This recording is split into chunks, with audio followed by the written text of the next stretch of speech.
Okay, we're now live on Facebook and recording. Excellent. I think we're about ready to go, Chad. Welcome, everyone. Now we've got to press broadcast. There we go. Let everyone in. Excellent. Well, welcome, everyone. Thank you for joining the No Fake News podcast this week. We're actually doing something a little bit different this week. We decided to take a step back, have a look where we've been over the past 7 episodes or 6 episodes. This is our 7th episode. So we've been doing it a couple of months now. We've had some amazing responses from people out there. We've had questions coming from all over the world about some of the things that we've been discussing. Some of those questions have come through on the actual podcast, and I really want you guys to jump on. I start asking more questions today. It's only Chad and myself.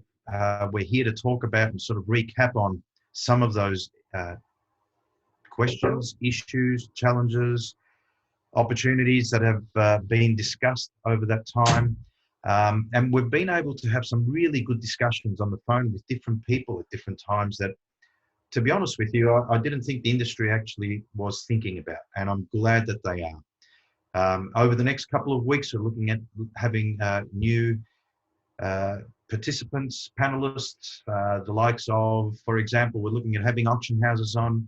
We're looking at having some people out of the US that do a lot of work with cross-dock organizations there, packaging. We did some things with the core people, but we'll look at having Becky from UCC, the catalytic converters, Capricorn here in Australia. If we can get them on, would be great. So looking forward to all those. But we thought it really important we take a bit of a step back for a second, try and recap where we've been,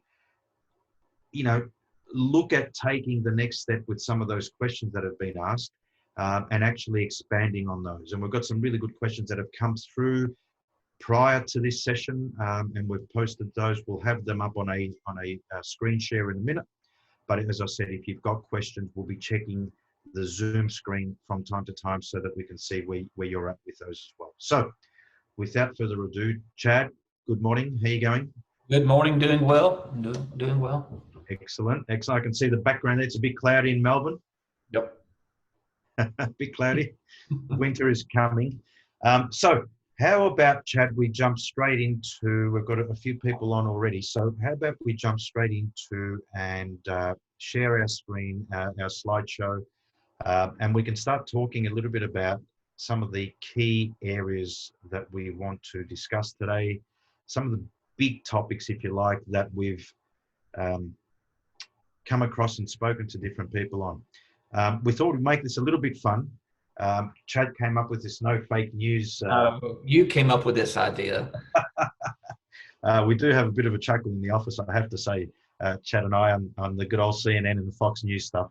But look, it's all lighthearted. Unfortunately, we're in a situation at the minute where we need to be as lighthearted as possible. So no fake news, no holds barred here. We want to really get out as much information as possible. And if there's some tough questions that we need to talk to and answer, let's do that. So let's jump straight into it, Chad.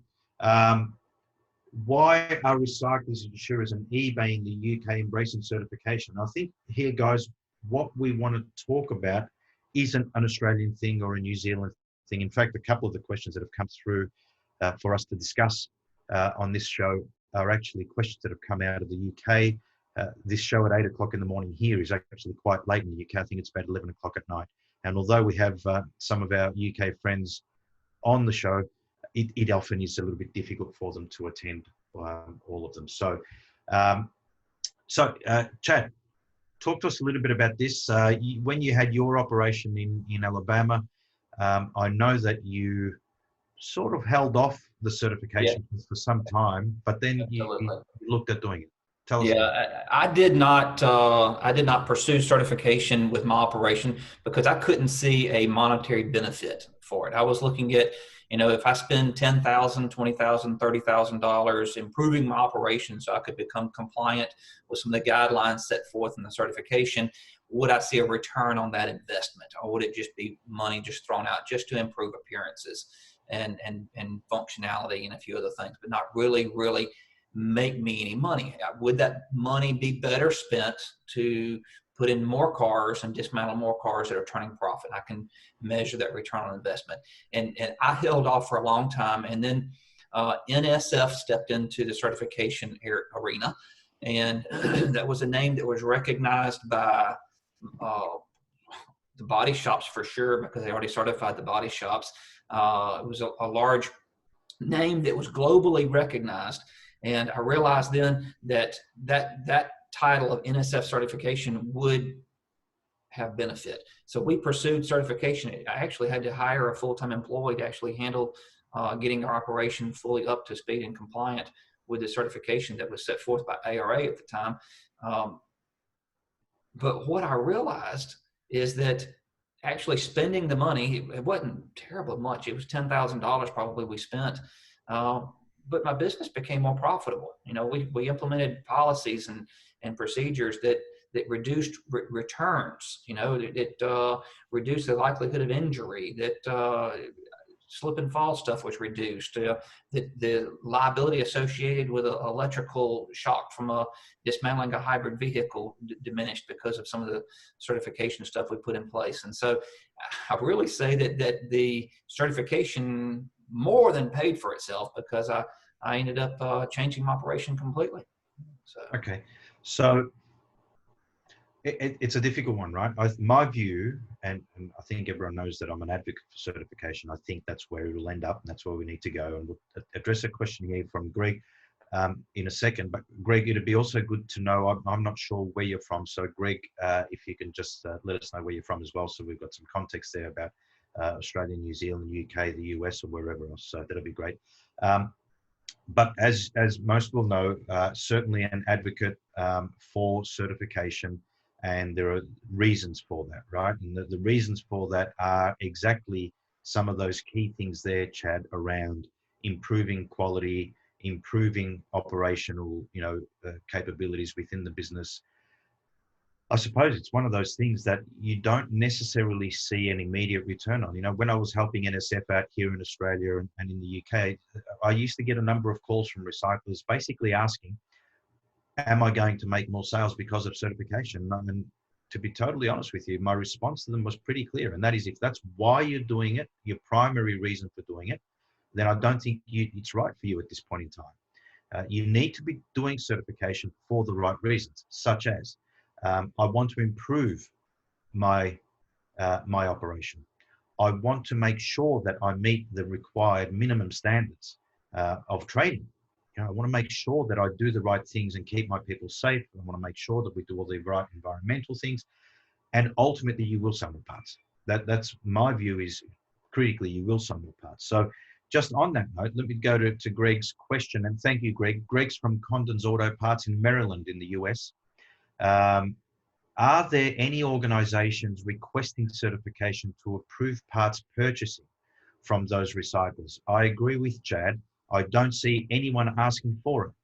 So with Chad's point, is a certification what we need, or a training and educational program? Okay, great question, super question. Greg, we're going to be talking a little bit here around, different organizations. As we've got on the screen at the minute, certainly doing a fair bit of work, and have been over the past 15, 16 months with eBay in the UK, and also with a number of insurers, including Aviva Insurance in the UK, who are looking to actually pilot a program as we speak. And the view is that as an insurer, in this case, Aviva's view of the world is that we would like to use more recycled parts. One of the challenges we have as a large corporate, publicly listed organization is that we don't necessarily know who the good guys from the bad guys are. And I say that in a nice way, but we don't know who the good yards versus the bad yards are. We don't know the ones that do the environmentally sound thing. We don't know the ones that are licensed necessarily. We don't know that. And it's probably not our core business to know that. We're in the business of knowing insurance in this context.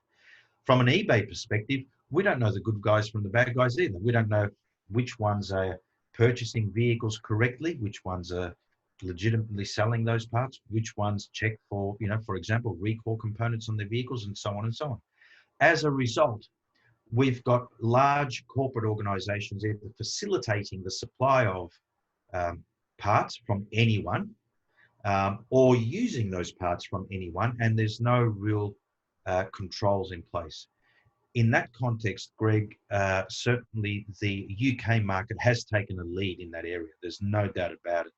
And we've got a number of insurers now that are showing significant interest in certified recyclers. The Vehicle Recycling Association over there, under the leadership of Chaz Ambrose, has embraced a certification program. They've just finalized the certification protocol. They are launching it as we speak, and have appointed 2 independent auditing bodies to audit the protocol on an annual basis at every one of the automotive recyclers that will be part of that certification program. And eBay, for that matter, has developed a new category. I think they're called categories, but certainly they'll be labeling the certified recyclers on the eBay platform as eBay certified, and really promoting those yards, and only letting those yards participate in the B2B platform that they're building for the collision repair industry. So there's a whole heap of things there that I've just mentioned that I think are groundbreaking, really. That is a monetary benefit right there, Chris. What you just talked about with eBay and the insurers, that's a monetary benefit to the recycler. That is what it's going to take to truly drive the recyclers to embrace the certification on a global scale. And this is happening in the UK. We can see the recyclers that are embracing that certification, moving forward with it, and wanting it to happen. In the US, we don't see that in the US. I don't think we have it here in Australia yet either. But that's exactly what it's going to take to drive the certification process on a global scale. I think so. Look, to be honest with you, when eBay contacted me February 2019 and said, look, we want to do something here. Can you help us do something over here? And I touched base with a number of the recyclers. There is no doubt having someone like eBay put their hand up and say, we will, for want of a better term, sponsor a program. We will support a program of certification. It really gets the attention of our industry. And if you look at the UK environment, eBay is such a big part of those automotive recycling businesses. There's some automotive recyclers in the UK that are doing £100,000 on eBay a week. I was going to say a month, but it's a week. So they're doing a lot of money on eBay, right? You look at their eBay dispatch areas and they're full of small, boxes the size of a shoebox or something that fits a headlight in and so on. Really, I'm talking from top to bottom, full of those boxes after a weekend of trading on eBay, really. So big part of their business, great opportunity. I think we've got a lot to learn from that in other jurisdictions outside of the UK. About to go live, as I said, in that region. I don't know. I think, if there's any sort of compelling argument to embrace something like certification, and I know we're going to talk about it a little bit later on in this session, because there are other things that are popping up that keep on pointing towards it. But I think it's going to be a critical component of the industry moving forward. Just checking, got another couple of questions coming in here. We've got Peter from New Zealand. I'm assuming Peter Butler, sending anonymously. Laugh out loud. Very good, Peter. Now that NSF have gone from our industry, do you have any other companies lining up to certify used and aftermarket products in the New Zealand and Australia? So, Peter, do we have them lining up? No, we don't have them lining up, but certainly I think there's a role for our associations to play here. When NSF decided to pull out of the automotive part of the industry, we really focused very quickly. In fact, I remember, Chad, that morning that announcement came out, you were somewhere traveling with Jonathan Morrow at the time, and my phone rang about 15 minutes after the announcement came out, and the question was, Chris, what are we going to do? We need certification for the industry, and what are we going to do here? And we spent some time on the phone there, And I said very quickly, look, I don't know. This is very sort of new to me as well. It was 15 minutes old from my perspective, so it was a bit of a shock for me. But I certainly think one of the first things I said was, this is an opportunity for the ARA in the context of the US, the VRA in the context of the UK, and I applaud Chaz for embracing it and doing the hard work to make it happen there. To step up, for APRA to step up here in Australia and really take the reins and drive the agenda with regard to certification. Who should own certification? The associations should own certification. They should have it independently managed, if you like. The audits should be independently managed by external auditing organisations. They should be done annually. They should not be self-regulated or self-managed deals.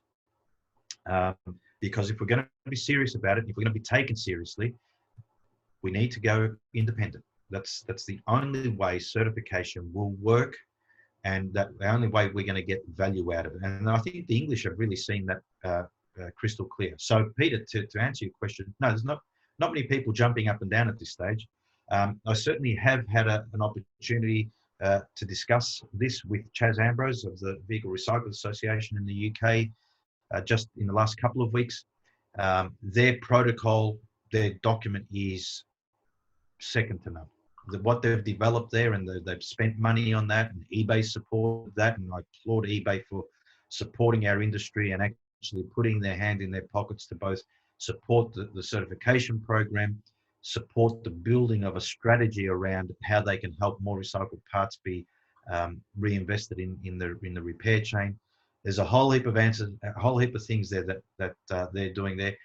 We are in a position potentially that we can piggyback off the back of what they've done over there, and bring something to the Australian, US, New Zealand, whichever market it is. But if I'm going to sort of finish up on this, recycler associations, groups, panel, Parts World, Parts Plus, lobby your associations, take a lead, and make something happen. It's not going to happen by itself. Someone needs to lead. So that's my take on that, Peter. I hope it helps that answer. Don Porter, certification itself will not necessarily lead to additional sales, but may create a return on investment, as Chaz indicated. Certification can lead to a change in business process and philosophy, a decrease of administrative costs, greater efficiencies, which will all lead to an increase in the recycler's margin. So that's from Don Porter. Don Porter is the CEO of the United Recyclers Group in the US. So Don, thanks for firstly being on, and we're planning on getting Don on as a guest over the next few weeks as well. So Don, get ready for an invite, mate. We'll be on the phone to you in the next week or so to discuss a date. But Chad, do you want to sort of touch on that one as well? I agree completely. He's just reiterating what I said earlier. My business process has improved whenever I went through the certification process, which resulted in higher profits. It resulted in happier customers because we had quality control we put in place. The whole idea of now, we are photographing every single part as it was leaving our facility before we wrapped it and after we wrapped it. That meant that we were looking at it closely and being sure that it has superb quality, which resulted in fewer returns. And so, it did increase our profits because we didn't have to waste time going and getting parts back that we had delivered and had to go back and pick back up. And so the business processes did dramatically improve through the certification process. I agree with Don Porter correctly. I think one of the really important things there, Chad and Don, is actually the fact that often as an industry, we've not really invested, and Rob, I'm going to get to your question or your comment in a second, but we haven't really invested in training our people, in developing these processes, et cetera, et cetera, et cetera. To a degree, we look at investment as I buy a salvage vehicle, I pay 2, I get 5 back from it, for example, and I want to have a cost of goods of around 40%, to use an average number. Certainly, there are investments that we need. You need to invest in inventory, investing in our people, investing in our processes, investing in business development has been somewhat lacking. Even at even in the good operations, yeah, even in the really big operations, we don't put that much time and effort into that, which is more outwardly looking.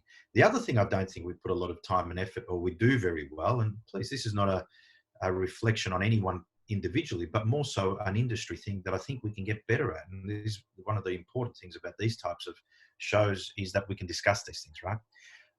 And that is marketing. And I know a lot of people over the years have said, what, including me, by the way, don't go marketing too much because you don't do what you do today very well in taking those calls and converting them into sales. Don't disagree with that. But if you do become certified, what are you doing to tell people about that? What are you doing to tell your customer that you are certified? And why is that important? What does it mean? What does it mean to them? Does it mean they're getting a better product? Does it mean they're paying more for their product? Does it mean that their product is safer?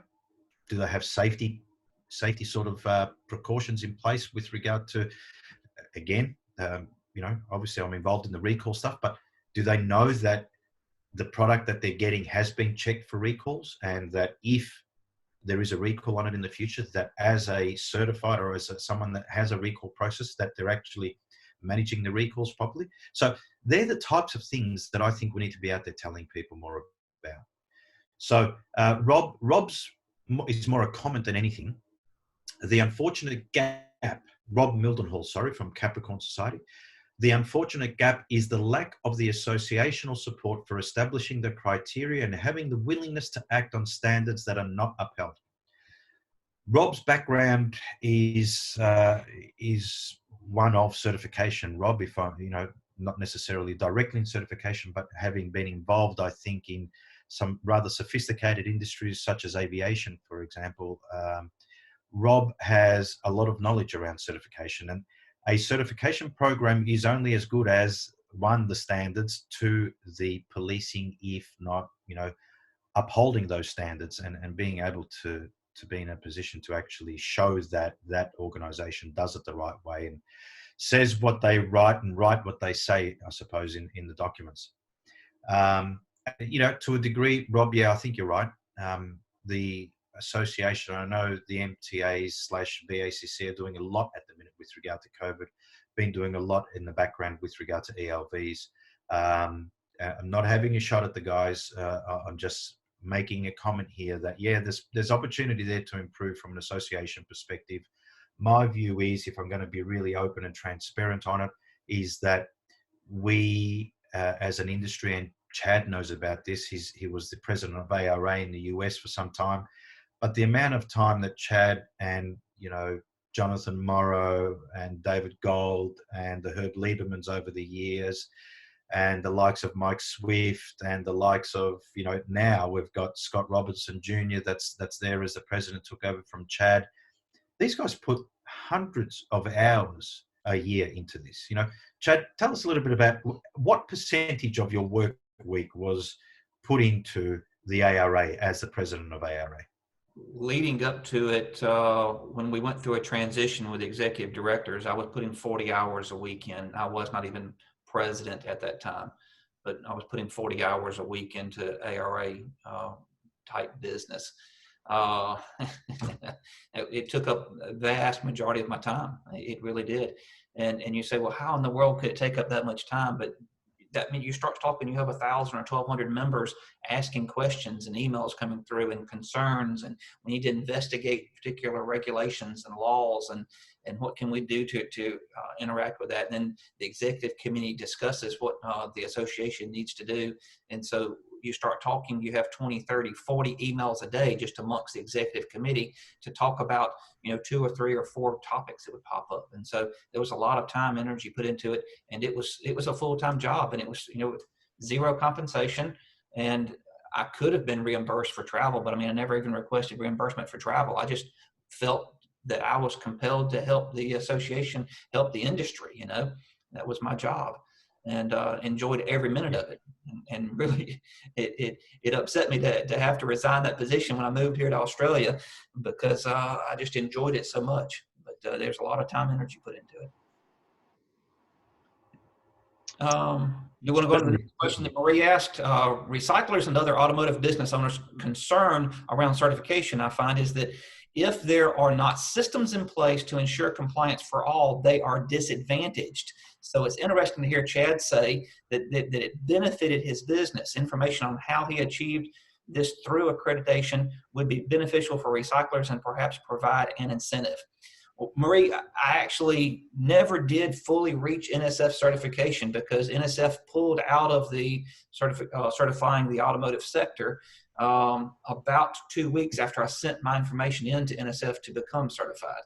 And so we never did reach certification, but we went through the entire process. And it pointed out issues that our customers were seeing, but I was blind to. When you started talking about quality control, that was the big deal, was quality control.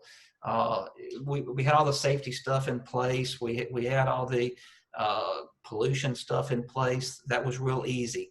But you start talking about keeping the customers happy and handling that took us to the next level of imaging every single part that went out, during the QC process. Wrapping better. That's when we went into the panel armors a little bit deeper and started putting panel armors on every single door that was leaving our place. The engines, we got more intensive checks, more compression checks, just everything about it. We did above and beyond, just one step beyond what we were doing before. And so it decreased our return ratios is what it did. And we drove return ratios from 22% down to about 17%. But I was, handling, 45% brokered parts there too. So that's the reason the numbers were the level they were. So, but that's how it did. I'd be glad to discuss that offline. If you've got some specific questions, just reach out to me. I'll be glad to answer them. Chad, can I just pick up on that? You mentioned there you started putting panel armors on and so on and so on. To a degree, you're talking about increasing costs. I mean, if you're going to start buying panel armors and boxes and so on, you're increasing costs. No, I was spending $5 or $6 per panel armor to buy them from Charlie and Gene, and I was saving. We tracked it. I was saving about a 1 hour repair or time request per panel that was sold. And so you start saying that you're reimbursing at a rate of $35 to $50 per hour for damage. And then we have a decline in the request for damage requests on panels after delivery. Post-delivery requests dropped by 1 hour per panel. And so you're saving $35 to $50 per panel by spending $5. And so it more than paid for itself. I'm sure that the business is still doing the same thing today, but we were going through 250 single-use panel armors per week. And so we had a full pallet arriving every week for us to go through panel armors. So it definitely paid for itself. Absolutely. Okay. We want to move on a little bit from certification. Well, a lot from certification. We've got a lot of topics to cover, and we're sort of halfway here. But Marie is from the MTAWA, just for some context there, represents the automotive recyclers in that jurisdiction. So in answer to Rob Mildenhall, as an association, MTAWA is happy to develop the criteria in consultation with recyclers and to police it, but usually do not have the authority to ensure compliance. We would be happy to handle compliance. So Marie, let's take that as a comment, and happy to discuss and certainly hook the likes of Rob into those discussions. I think critical. So let's move on a little bit here, if we can, from this topic. And okay, so one of the consistent sort of discussions we've been having over the phone is eBay getting involved in the B2B market in the UK. Is it good for the industry? eBay, another middleman, eBay charging a fee, et cetera, et cetera, et cetera. I suppose I get it. And it's similar, if you like, and I don't mean to compare the organizations, but the model is somewhat similar, whereby Capricorn, for example, facilitates the relationship between a buyer and a seller. eBay does the same thing. You could argue that a number of other platforms do similar things. Parts Trader does a similar thing. Parts Check does a similar thing, etc., etc., etc. They're all facilitating the buyer and seller relationship so that they can get closer and do business. My view, and obviously I've been working closely with eBay in that market. My view is that the amount of time, effort, and money that an organization like eBay can put into a program to lift the the perception, but also to put the automotive recycling industry in the news, so to speak. We as an industry independently cannot do that. I think for a matter of the X percent, whether it's 5, 6, 7, whatever it is percent of the sale, my view is that it's cheap marketing, it's cheap advertising, because you'll only pay for that advertising if you sell your part. It's not something you pay for and hope you sell your part. It's not a yellow pages ad, or it's not an AdWords sort of campaign where you pay you hundreds of thousands of dollars to advertise and then hope the phone rings. You pay if you use, you pay if you sell. It's a user pay model. So in my view, yeah, I get the question. I understand the potential risk there, and I certainly understand that we want to sell our parts and not have to give a clip here and there. But we don't advertise anymore in the likes of those paper yellow pages, whatever you call them in the US, Chad, Yeah, I think. yellow pages. Yep. We don't advertise there anymore, really. Let's face it. It's all online marketing. Often that's through a website. Often our websites aren't that good, by the way, right? Hand up. I mean, I'm guilty of that because we don't have the know-how and we don't spend the money on those types of things. But an eBay is actually something that can take us to the market. And from a UK perspective, they've been instrumental in getting the word out about recycled parts. And over the next 3 to 12 months, I would suggest that you're going to be seeing a heap of public relations work happening there. We're going to see a heap of marketing happening there, and not just to mechanics and collision repairers. We're going to be seeing a fair bit of this in mainstream media. You know, the Daily Mirror and all that type of stuff, eBay, recycled parts, certified parts. You know, I think it's going to be an amazing sort of story that we can tell in a year's time. It definitely will bring awareness to our industry on a level that it does not have today. You know, when the likes of eBay start advertising, started getting in the middle of it, it's going to bring our industry on the forefront of the knowledge of the consumer. And so, yes, it's going to be B2B platform in the UK, but it's going to also include advertisements that will follow over to the actual consumer. And so I look at this to bring the ROE part, the recycled original equipment part, higher on the awareness of every consumer out there in the UK. And so it's exciting to see what happens. And I look forward to seeing it unfold in the coming months. Absolutely. I think the other thing, Chad, is we often talk about creating some kind of differentiation between the good suppliers and the bad suppliers. And I think this piece here can potentially help us achieve that, right? Because eBay's view of this B2B platform is that only the best will form part of this eBay platform. Those that are certified, that meet those standards, will be part of this platform. As a result, we've created that differentiation. We don't need legislation to do that.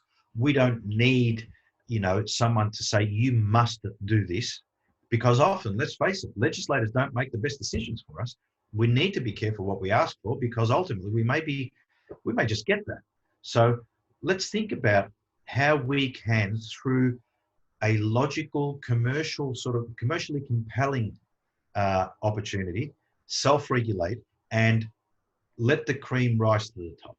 Okay, and I think that's the opportunity here, and I think eBay's playing a significant role, especially in the UK. You talk to Chaz Ambrose there at VRA. He's in constant communication with Laura and Tony there at UK eBay. We'd love to have that type of a relationship in other jurisdictions. So I think this is a starting point. Let's embrace it, I think, and hopefully it leads to something bigger and better. And yeah, eBay's going to make a cut out of it. They're there to make some money, but ultimately it's only going to work if we're making money out of it as well as an industry. Yep. Okay, we move on. What have we got? Chad, Tell us a little bit about the differences between Australia. I've had a million questions. What's the differences between Australia and the U.S.? And I could go on for hours probably about this, but I've got about a minute for this slide. So, man, the dates, the dates that what you do, because you put the actual day of the week ahead of the month, and it's opposite in the U.S. And so in this example here, May the 12th, it's written 5/12 in the U.S., and here in Australia, it's written 12/5. And so I look at 12/5 and see December the 5th, but in true, it's May the 12th. And so it's very confusing right there. All the mobile phones here start with a 04. And so you have an incoming call come from a 04, you know it's somebody's cell number, or if you're going to call a number and you see it's a 04, you can text it. You know for sure it's a cell number. That's, it's not that way in the U.S. at all. Driver's side. I had an employee back in the U.S. that always pulled the right side for the driver's side, and he would be right here. I mean, we could transplant him here and he would work fine. So it's just kind of funny. But the driver's side and passenger side is definitely different with the steering wheel on the opposite side of the car. Electrical switches. This is an electrical. Yeah, you can see it right there. Up is off, down is on. And it's not ADA compliant either, because they're not concerned about Americans with disabilities, I don't guess. But because you can't flip it without really touching it hard. And so the switches are definitely different. So that's a little bit of the differences right there. Move on to the next slide. See, we have some more questions. Well, I have to say, Chad, you talk about our differences, but I'm in the office with this guy every day, and I'll tell you what, some of the stuff that he comes out with is incredible and different, really different, right? Okay, we've got a couple of questions actually, Chad. So let's jump to those real quick. Don Porter again from URG. Are B2B sales through eBay in the UK subject to additional commission payments to the recycler's salesperson? If commission is paid, is it at a different rate? Just curious as to how pricing of the part is determined to take into consideration in this process. Okay, I think I get the question there. So I don't know the exact answer as to what the rates that eBay charges are in the UK. Sorry, but what I do understand is they're not charging anything extra to be part of this platform. So if you were paying, I don't know, let's say 6% of the sale prior to in the current model, you would pay 6% of the sale to eBay in the B2B platform. Okay, so they're not charging any extra for that. As far as how it works with your salespeople at an individual yard, I suppose that would be a discussion between the yard owner and the salesperson at that yard as to whether taking that sale and processing that sale, taking that order and processing that order would meet sort of a deal there as far as the salesperson getting commission as well. Chad, I suppose you might be a good person to answer that, having been a yard owner there just 3 or 4 months ago. How did you do this in the context of, let's say, a parts trader, where parts trader takes a commission? How did you work that with your salespeople when they took the sale? I treated a parts trader sale just the same as a telephone sale, paid the same commission to my salespeople. Parts trader took a very small percentage. I mean, it was low. It was very, very reasonable. It seemed like our bill was about $600 per month is what that bill was. And that was many, many transactions going through there. And so it was very cheap. Now a 6% commission, I would be trying to figure a way for that transaction to find its way directly to the work order screen instead of going through the sales screen, because my commission that was going out to my salespeople was 6% also. And so with 6% going to eBay, it's basically adding eBay as a commissioned salesperson for you. And so in order to make it, to justify that expense, I would need to route those transactions through away from the sales team and directly into the work order team. But that being said, everybody's going to be different. Everybody's going to be different in the way they handle it. That'd be a personal decision. And so that's not advice. That's just saying what I would have done if I were still an owner of an operation today, just because I'm looking for the bottom line.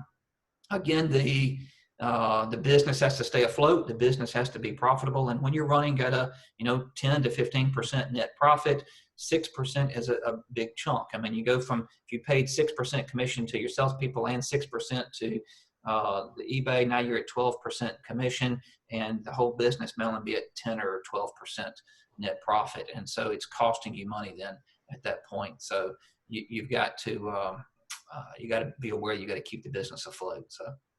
Yeah. Okay. I think that's interesting. What the point there that you make that's really interesting for me, Chad, is that you potentially are treating eBay as a commission salesperson.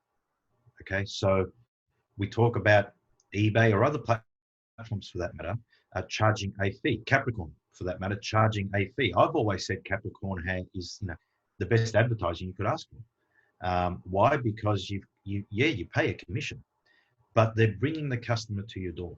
And I think that's really, really important. If we look at it like that, we don't look at it as someone sort of taking money, but we pay for someone to actually sit there selling our parts. So, it makes sense that you look at it like that. So yes, I do agree though, that if you're double dipping on that commission, it makes it difficult. All the more reason to find a streamlined process and integration with our systems, right? So I think that's really important.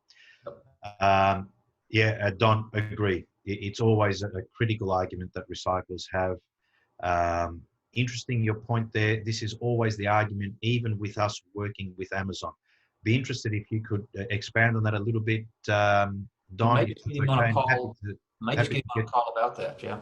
Yeah, happy to get you on the screen if you want to have expand on that a little bit. Let us know. I don't want to put you on the spot, but certainly happy to get you on the screen and talk about that if that's something you'd like to do. Let us know during this call if you want to do that, Don, and we'll be happy to sort of make you live. I think I can do that fairly easily. All right, back to a question to me. The water goes down the drain the opposite direction. I have not seen it. The toilets here are so radically different.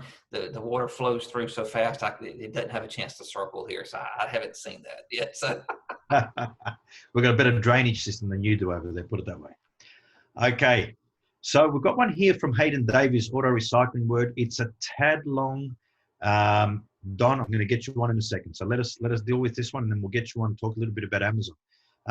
In your podcasts, I think in every one so far, there has been a reference to the image of the industry, how there is a need to eradicate the general public and buyers' traditional and unfair perception of scrapyards. As an example, the feral Alsatian barking outside the gates springs to mind, and to let them understand the professionalism and investment that is involved in running an auto recycling company and the benefits such our industry can bring. Why does it seem that so little has been done by authorities to address the problem, and how can we help to resolve this to portray a very different image to what the majority presently convey, and nor be held back by the illegal operators? Hayden Davies from Auto Recycling World in the UK. Chad, we've had a look at a number of yards here in Australia. We've been and visited yards all over, at least in Sydney and Melbourne, until we were locked down. But tell us a little bit about that. I know we've spoken about the perception. I know we've spoken about the image. What's your view on authorities regulating? How do we do it if it's not regulation? I am an American, and I have a different perspective than somebody from the UK or from Australia. Seems like the Australians and the UK guys want more oversight, more legislation. The American comes out of me. I don't want more oversight, more legislation. What this boils down to me is pride. If I'm going to take pride in my operation to make it appear professional, I'm going to invest the money to make it appear professional. I'm going to keep the facade of the front of the building looking good, and my parking lot's going to look good. I'm going to have the money invested in that. My website will look better. My processes will be better because I take pride in what I'm doing. And so you ask the question, how can we bring professionalism through mandates or through the yard owners themselves just trying to make their operation better? It's a different perspective from different countries. In my perspective, it takes pride in the owner of the operation to step up and to invest the money in the appearance, processes, what's going on there, versus simply investing in more cars and take some of the profits out of the cars in order to keep your place looking good. And so it's the owner, what it boils down to. in my idea. Chris, you have a difference of opinion on that? No, I think pride's critical. I mean, at the end of the day, it's, if you're not proud of what you're doing, you actually don't present yourself that way. I think it reflects on the product that you're going to be shipping out. At the end of the day, it comes down to that. I walk into a good operation, a nice operation, I know straight away whether I want to deal with them or not. I know whether they're going to be a good supplier or a bad supplier. The challenge, I suppose, we have there is that pride is difficult to control. And you've got some people that are there to just make the quick buck and get out, to do it however, legally, illegally, well, not well, compliant or non-compliant, and so on and so on. So there's a heap of things that come into play there. How do we do it? What do we do? I suppose I keep on coming back. I don't think more regulation is necessarily the answer. Probably been hanging around Chad too long, but I agree with Chad there. I don't know that we want to regulate everything because, as I said, I don't know that the regulators will necessarily make the right decisions, and that could put us, out in the lurch. So, my view is, I come back to the certification thing. We need to make that type of environment possible so that yards do need to stretch to get there. It's not just something that they can do in 5 minutes because anyone can do it. It's not something that's done where they pay a $200 check every year and get a sticker saying that I'm certified, because that means nothing. It needs to be something that means something and that actually will deliver a better result to the customer. And I think that will enhance the perception, because walking into some of these yards, guys, it took us 3 days to get the stench of oil and fuel off the bottom of our shoes. I was sitting in the office and I said, "What is that smell?" I realized it was my shoes. They smelled like gasoline after we had toured the facility the previous day. And so All right, so I'm going to get Don Porter on here if I can. So Don, bear with me if you're there. Let's see if we can get you on. I think I've allowed you to talk there, Don. Are you there? You're on mute. I think I am now. You are. We can't see you, Don. I'm not sure how to do that bit, but we can hear you. So Don Porter, CEO of URG in the US, in Texas. Tell us a little bit about where you guys are at with URG quickly, Don, without stealing the thunder too much, because we want to get you on for a show soon.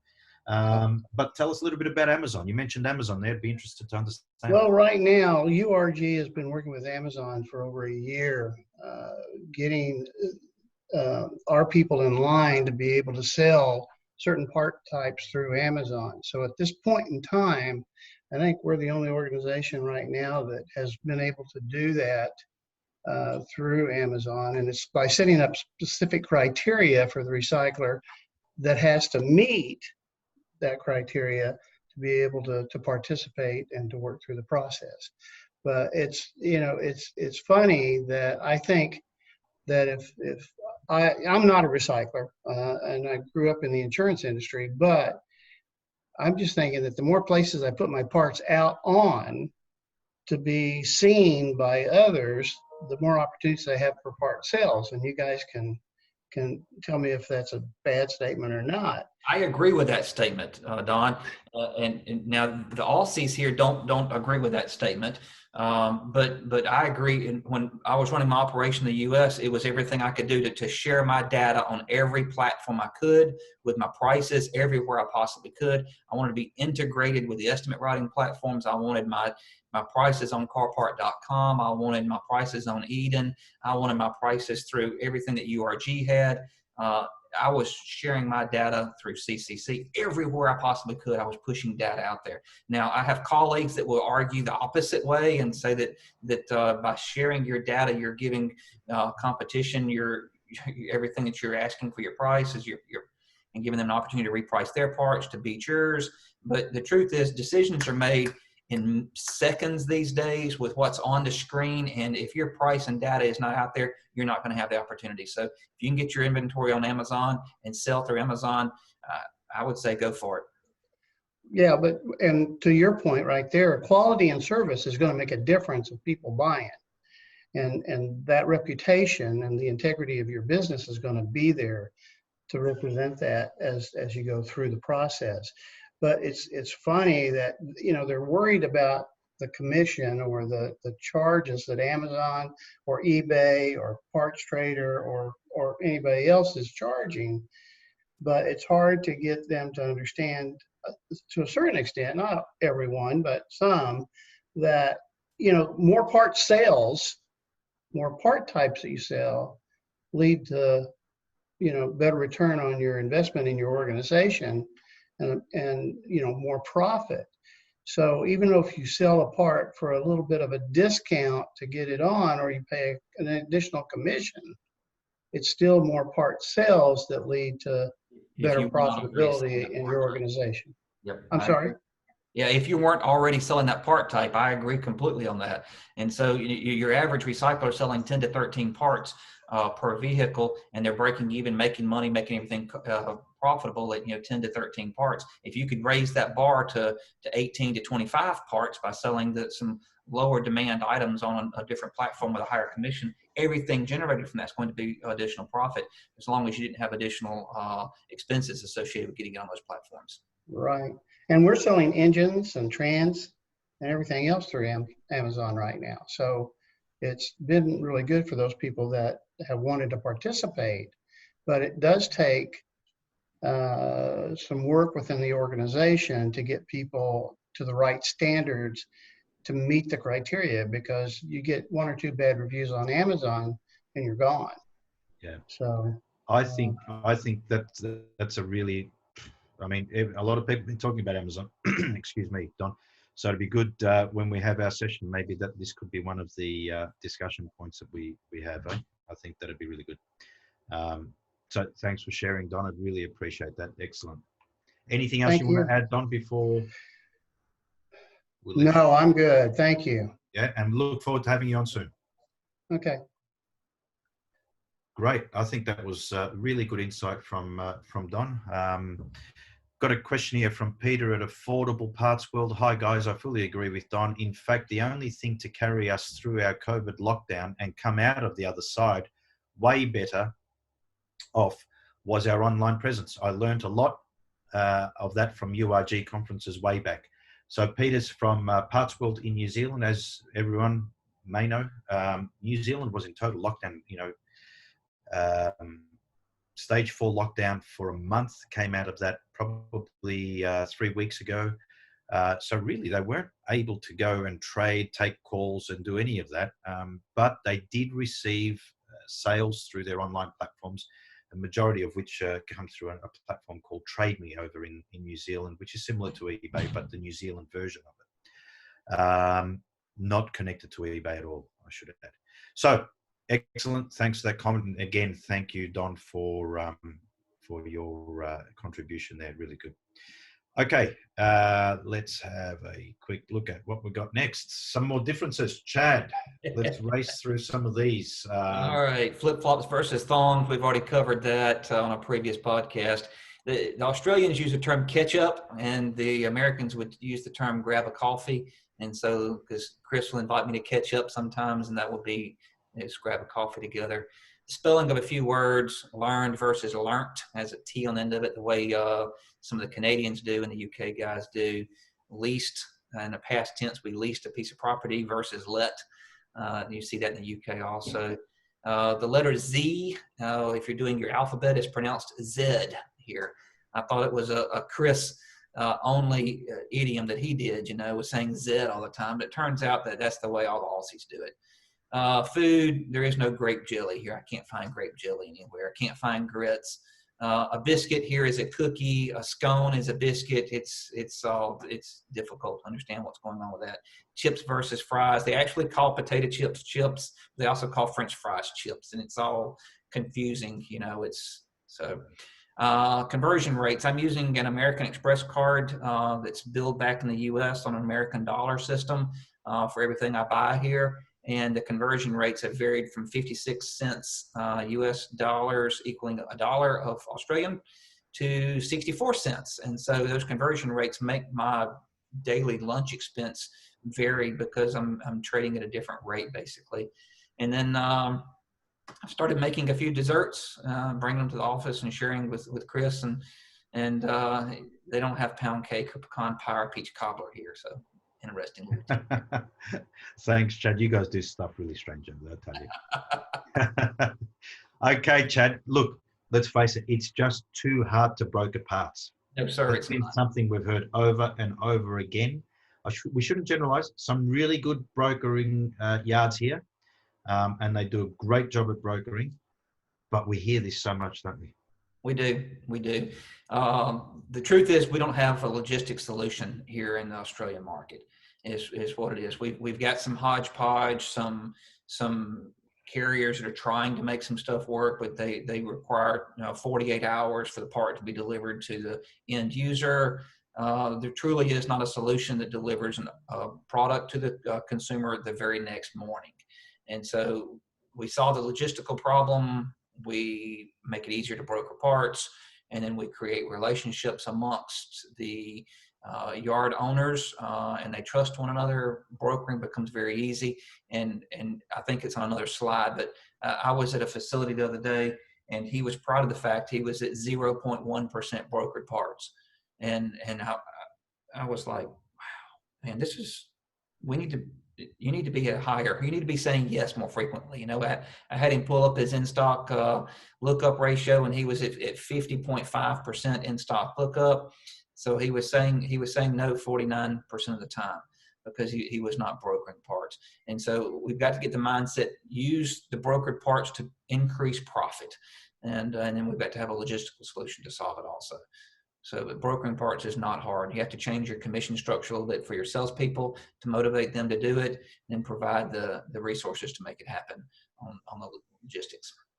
I agree. And again, if there are any comments there, please let us know. Karen Smith, I know, Karen, you were on the podcast and you did have a question earlier, but I can't find it. So please, Karen, if you could pop it back in, we'd love to answer it. Certainly some more differences here. Hollander, exporters, cores, brokering, Capricorn. Do you want to quickly chat to some of those for international and local guests? Hollander in the U.S. sells a PowerLink system. However, Hollander everywhere else in the world sells the Pinnacle system. And the Pinnacle system that's used here in Australia is a derivative of the Pinnacle system that is currently used in the U.S. market. So it's kind of weird to understand that Hollander has both Pinnacle and PowerLink. It's kind of have to wrap your head around that idea. I've toured multiple exporters here in the Australian market. They own a Pinnacle system, but they don't use it. And so I don't understand why and how that works. But I was in one the other day that had some hundreds and hundreds of late model European vehicles had been dismantled and sitting on his property, but none of them were in the computer. We looked at his computer and he had 186 cars in his computer system, and it was just crazy why he didn't use it. Core charges. They do not charge core charges here. Yes, there are a few outliers, but as a whole, there are no core charges charged on used auto parts. And so they're also throwing away starters, alternators, compressors, rack and pinions. Some yards are throwing away engines and transmissions. I was at a facility the other day. An employee came in and said, what to do with that pile of core engines sitting out there? And he said, throw them all in the dumpster and haul them off for scrap weight. And so, and looking at them, they had core value, but there's nobody here to buy the cores. And so that's an observation. Brokering, I mentioned this earlier, many large yards are between 0 and 10% of their total sales for brokering, and they're not even attempting to truly broker at the level that could be brokered. Capricorn is something different here. It's sort of like interstate billing back in the U.S., but everybody uses it. And so you bill a single Capricorn account, but you may deliver it to ABC Body Shop or XYZ Body Shop, but you're billing Capricorn and just putting a Capricorn number in the transaction. So you're getting paid from a single vendor of Capricorn at a 6% discount versus billing the individual accounts. Back in the US, I had 500, 600, 700 statements would go out per month to bill those many different accounts. And here you may only have 10, 15, 20 statements go out because everything's going to Capricorn for everything. You're guaranteed your money and you're going to get paid at a certain date of the month. But it's costing you a percentage of your sales, and that's different here. Great, thanks, Chad. Good to sort of talk to those things, because sometimes it's about getting the context as well, what things are different, and we can pick things up from different people, such as the Coresby, that's an interesting one. The brokering bit is really interesting. Capricorn, I think, is an amazing sort of model. So good to work through some of Yeah. this. So guys, we're conscious. You don't have to chase your money. I know in the U.S. I had a full-time lady that did nothing but chase the money. She was full-time collections, and once the account got to 60 days past due, she was on the phone with them every day trying to collect the money, and we were running 10% over 60 days. And you start saying, I've got $70,000, $80,000, $90,000. It's over 2 months outstanding, and we're trying to collect it. It was astronomical dollar figures. Yeah. And the risk associated to it as well. So, okay, so we've got another, conscious of time here, guys. Understand that it's gone an hour now, but if you could stay on, please do. We're happy to continue doing this for another 10 or so minutes. If a reclaimed part is used and the donor vehicle is involved in a recall and the part used is affected, does the liability for the part remain with the vehicle manufacturer or maker of the part? What about the recycler's liability? Adam Murray, Aviva Insurance in the UK. So I've been working closely with Adam over the past, over the past couple of years. And certainly Aviva Insurance is embracing reclaimed, as they call it, reclaimed parts in the UK. One of the real supporters of reclaimed parts is Adam himself, and he really wants to make this work. So it's been great working with Adam. I suppose one of the answers to the question there, Adam, look, I think critical we make clear that we're not legal sort of advisors, and sort of we'll answer this question as best as we can, but certainly not giving advice. That's the first disclaimer. But that said, it seems to me from discussions and what I understand around recall parts and who owns the liability, if you like, to that, vehicle manufacturers ultimately are the people that get paid to sell those cars. When they sell those cars, they get paid for those vehicles. They have a responsibility to make sure that vehicle is fit for purpose and all the components upon which or on that vehicle are fit for purpose. And if they're reclaimed, it's a vehicle manufacturer that recalls the part, not the part producer. They could be two different things. So, for example, you could be, GM may be producing a vehicle on the assembly line as we speak in Detroit, but all the components for the vehicle may be coming from third-party suppliers. The glass will be coming from Pilkington, for example, or the seats may be coming from someone else, and so on and so on. So all those components may be made by third parties. I am sure that the vehicle manufacturer's contracts with those component makers would mean that there will be a chain of responsibility that they would push down the chain, right, back to the producers of those parts. So hopefully that answers Adam's question there. But ultimately, if we look at the Takata recall, for example, at the minute, Takata doesn't exist anymore. The onus has fallen on the vehicle manufacturers, and just on that note, we're looking to get a number of the vehicle manufacturers on a podcast over the next few weeks as well, to see if we can have a bit of a chat about how they want to work with our industry moving forward, not only with recalls, but beyond recalls. So, but vehicle manufacturers seem to have to take responsibility. I'm sure they have mechanisms through which they then hold their supply chain responsible. I think the most critical question here is, what about recyclers' liability, and what do we need to be aware of as an automotive recycler, having sold a part that is now recalled, or having sold a part that was recalled at the time of sale? I think they're two different things. If a part is recalled at the time of sale, so let's say you sell a control arm today from a Mitsubishi Triton, a 2017, I think Mitsubishi Triton, one of the control arms on those vehicles has been recalled because they break. Now, most, if not all, recyclers that are on this call probably don't know that control arm has been recalled. It is your obligation to know that the control arm is recalled, and if you sell that control arm, you need to make sure that you tell whoever's buying it, well, in fact, don't sell it. You need to remove that part from sale. If a part is not recalled at the time of sale, but is recalled at a later date, the automotive recycler should have a process within their business processes, within their business, that enables them to, one, identify that it is now recalled, and two, they have a documented process that enables them, and they can show that they've gone through the process of telling the buyer of that part. Whether that person bought the part a year ago or 5 years ago is irrelevant. They now know that there's a recall on that part. They need to be able to tell the buyer of the part, whether that be a mechanical shop, a collision shop, or just someone that might have bought it off eBay, that that part has now been recalled and they need to make contact with the vehicle manufacturer or the dealership so that they can have it rectified. Chad, I'm not sure if you've got anything else to add to that, but I think that covers most of that. I think you've covered it. We're not lawyers and can't give legal advice on that, but I think you have covered it. Okay, so Adam, hopefully that answers your question when you watch this recording in the morning. Okay, what else have we got? I think we're towards the end. Trading groups and your future growth. Chad, I'm going to hand over to you on this one because it was a key part of the discussion last week with the likes of Parts Plus and PRP. And I think it's a key part of the industry that we don't take advantage of locally. So please take us. We're going to have Bo Roten on in a couple of weeks to talk about a different trading group in the U.S. It's how I grew my business radically, was trading amongst other recyclers. And in December of last year, when I sold, my top 15 customers were other salvage yards. And my top 15 customers were other salvage yards. And so it just tells you the volume of what was going on.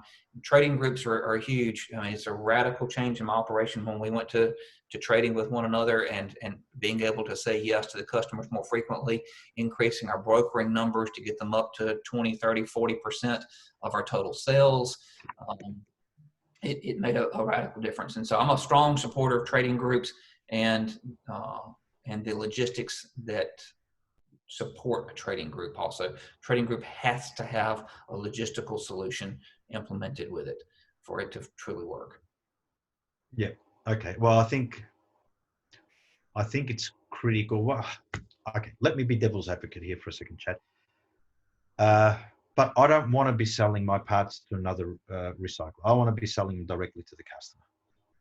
Why? I mean, because you want to say yes more frequently? I mean, you've already told me I'm gonna play a role that you are a recycler and you're arguing with me. You've already told me that you only say yes 50% of the time. If you only say yes 50% of the time, that means you're saying no 50% of the time.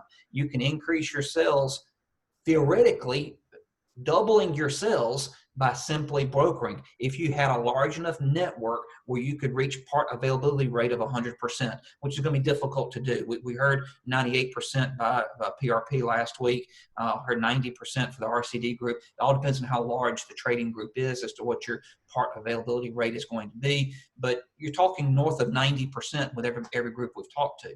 And so with north of 90% part availability rate, you then can say yes to 90% of all the calls. And you can turn a 40%, well, I don't want to put numbers on it, but say you put a pretty good markup on every brokered part and you're brokering the parts and able to meet the demand because you can supply the part the next day and you've got the part being there and you are the supplier for your particular customer. They're going to stop calling the competition. They're going to be calling you every time because you say yes every time they call, theoretically. And so you have a higher level of standing with your customers because you're delivering the product on a daily basis and meeting their demands. And so you've got to broker parts.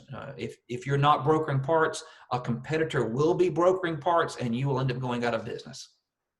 Yeah, look, I totally agree with it. One of the challenges we have, as you've seen going around to different yards, is there's some great inventory out there sitting in yards that simply is not on a system.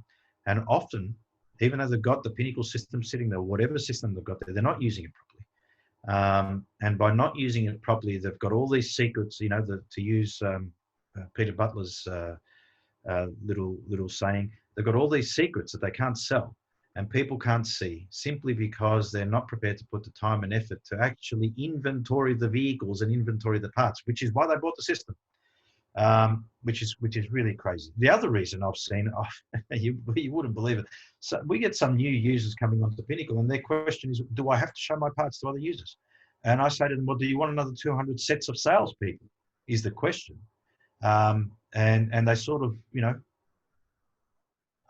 they sort of go quiet for a little because they're trying to work out what I'm saying there. But the reality is if you go on Pinnacle and you put your parts in the inventory and you price your parts, guys, it's the most important thing to do. It's not about telling other recyclers that your part is at X price and therefore they can undercut you. It's not about, they'll be doing a disservice to their own business if they do that. It's not about showing that you've got 20 of that particular part in stock and that's a bad thing. That's a great thing. Because guess what? If you've got 20 of that in stock, you might get a call from someone that hasn't got any of those, but has very big demand for that type of product, who might turn around and make you do a deal with you and say, I'll pay you X for all of that product. Well, it's product that you got sitting on the shelf and it's not going to turn into cash anytime soon. Otherwise, you wouldn't have 20 sitting there. So there's a whole heap of positives. But again, locally, Australia, New Zealand, and probably New Zealand more than Australia, to be honest, have this challenge that, you know, I don't want to tell my competitor, that is the auto recycler, what my price is, or that I've got that in stock, or whatever. There's where our mindset has to shift. Our competitor is not the other recycler. We are competing against aftermarket. We're competing against OEM. You know, you look at the repairs that are going on in the body shops, and they're 80 or 90%, a lot of times OEM parts used in those repairs. And so that's where our biggest growth potential is reaching that market, delivering our product, supplying our product to the collision repair industry. And because there is great demand for panel there, and we are not reaching that, not even near to the level we could be. And so I want to go a step further there, Chad. And I know we say that our competitor is the aftermarket and the OEM. I like to say that we coexist. And the reason I say that is I don't even think that they're our competitors. Our biggest competitor is ourselves. And the reason I say that is because we don't get that by supplying a better mix of parts on that repair, by supplying OE parts, by supplying aftermarket, and sometimes the aftermarket part may be the right part to use on that part. And we shouldn't argue about that as a recycling industry. Why? Because if we get the right mix, more cars will be repaired and we will sell more parts. Aftermarket suppliers will sell more parts. OE suppliers will sell more parts. The critical point here that I'm making, though, is that by getting the mix of parts right, by getting that repair cost right, by enabling an insurer to not total loss that vehicle, we're all winning out of it. So I'd like our industry to start thinking more about less competitive, less competition, so to speak, with other sectors of the parts industry, but to start thinking more around how do we coexist with these organizations? How can we help one another actually sell more parts? The only way we can do that is we repair more cars. Simple as that. Yep, you're right. You're right, and you're thinking a bigger picture than what I was thinking. But if the cars are totaling because the cost of the repair is too high, and we can actually save a car by putting 1 or 2 or 3 aftermarket parts in the car that may be a little bit cheaper, and we save the car, and we get to still sell our door, then that's a door we wouldn't have sold otherwise. And so I see a bigger picture you're explaining. Now, I think if you're thinking like that, then we're thinking long-term strategy. You know, we're thinking about what's good for the industry. And let's think of, imagine if the OEs were thinking this way. And I can tell you now from the work I do with some of the vehicle manufacturers, they are starting to think that way.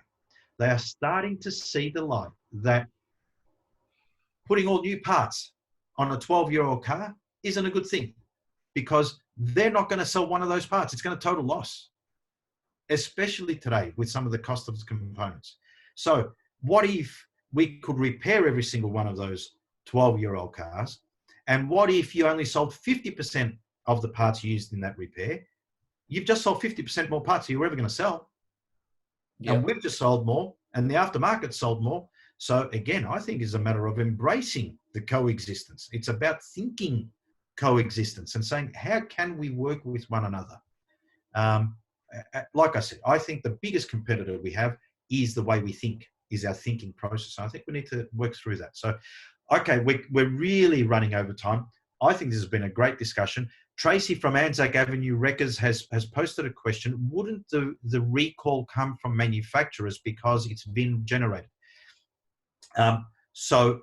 Tracy, I think I'm getting the question here, referring to parts sold that go on recall later. Okay, so you've sold a part, it's not recalled at the point of sale, but it is recalled, let's say in 2 years' time after you sold it. So yes, the vehicle manufacturer does make the recall. So they're the ones that activate the recall. It's the terminology they use.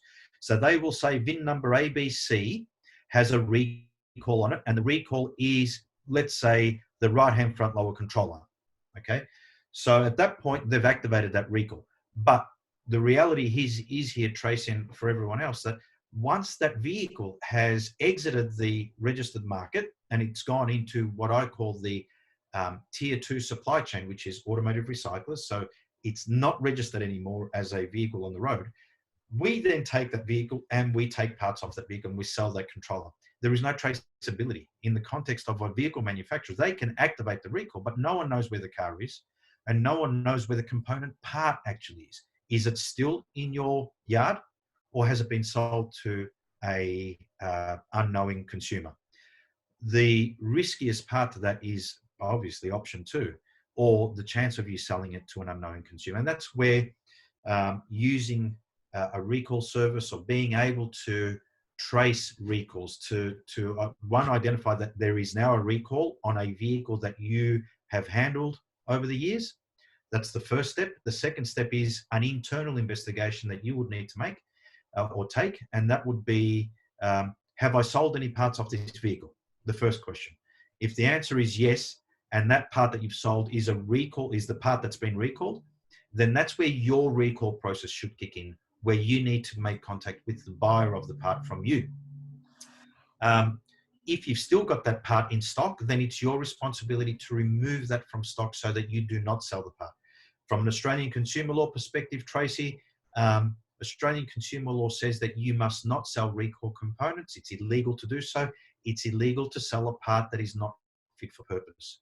And because recall parts are safety recalls, you know, it's obvious there that we can't be selling those parts. So hopefully that answers your question, Tracy. But if you need to discuss that any further, I'm happy for you to drop me or Chad an email or a call, and we can talk you through that process a little bit more. So, guys, we're 15 minutes or so over, 18 minutes over. Chad, any more closing comments from you?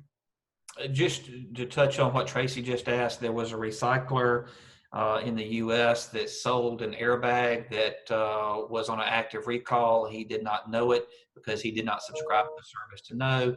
The airbag was used to repair a vehicle that ultimately was resold. The secondary airbag deployed, injured an individual, and then the individual has in turn sued everybody that touched that airbag, including the manufacturer and the recycler. I don't know if that particular case has settled yet, but I know that it's been going on since 2017, and it was still active just a few months ago. But I don't know what's happened now. But the truth is that when a lawsuit does happen, when there is an injury, the plaintiff's attorneys file suit on everybody they possibly can. If they think you have insurance, they're going to sue you. And I've been the point of several litigations over the years because I was a bigger operation, and they're going to try to sue you because they think that they can get something out of you. And then you're sitting in a deposition one day and they say, how much general liability insurance do you have? And you look at your lawyer and he says, tell them the truth. And it's like, oh, I don't want to tell them the truth because they're going to sue me for a big 7-digit number now because I have lots of liability insurance. And that's what the lawyers do on the plaintiff side, or somebody's trying to sue you. And so be aware of that risk and try your best to not sell any parts that are on an active recall.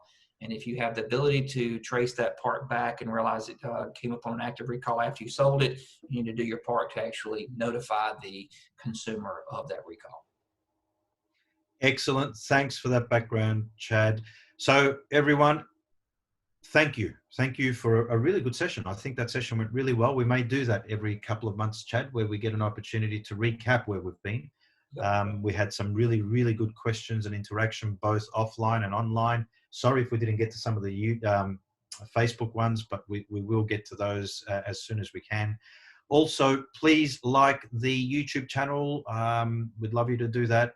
Appreciate you being on this call and for all your questions and continued support. Hopefully you're getting value out of the sessions. I think you are. Otherwise you wouldn't be turning up over and over again. We've had over 1,000 views per episode that we've had on different channels, Facebook, YouTube, and also these things. So thanks for everyone that's watching. Really appreciate it, and have a good week. Stay safe. Bye from us. Bye-bye.